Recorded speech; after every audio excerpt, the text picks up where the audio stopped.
আসসালামু আলাইকুম। দেশ এবং প্রবাসের যারা আমার ভিডিওর সাথে সংযুক্ত আছেন সবাইকে জানাই অন্তরের অন্তরস্থল থেকে আন্তরিক শুভেচ্ছা অভিনন্দন। আশা করি সবাই ভালো আছেন।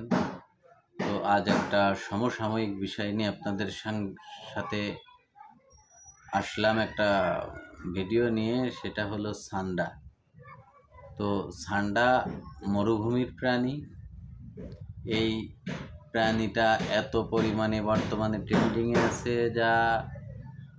যে মানুষ ভ্রান্ত ধারণার ভিতর দিয়ে খুব পরিমাণে লেগে আছে।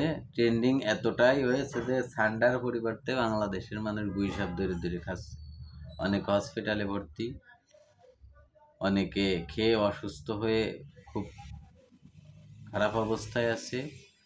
তো সান্ডা মূলত একটি মরুভূমির প্রাণী, যেটি মূলত আরবিয়ানরা বিরিয়ানির সাথে সাধারণত খেয়ে থাকে।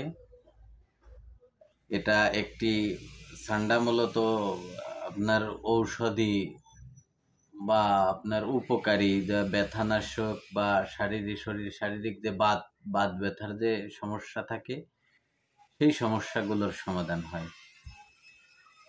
আর বাঙালিরা সেটাকে শক্তিবর্ধক বা যৌবনের যে শক্তিবর্ধক ওষুধ হিসেবে গুইসাপ ধরে ধরে খাচ্ছে।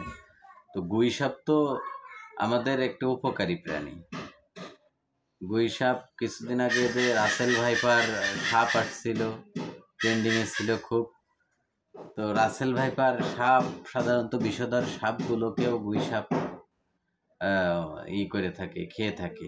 গুইসাপটা উপকারী প্রাণী। তাছাড়া কৃষি জমির ইঁদুর বা পোকামাকড় খেয়ে থাকে গুইসাপগুলো।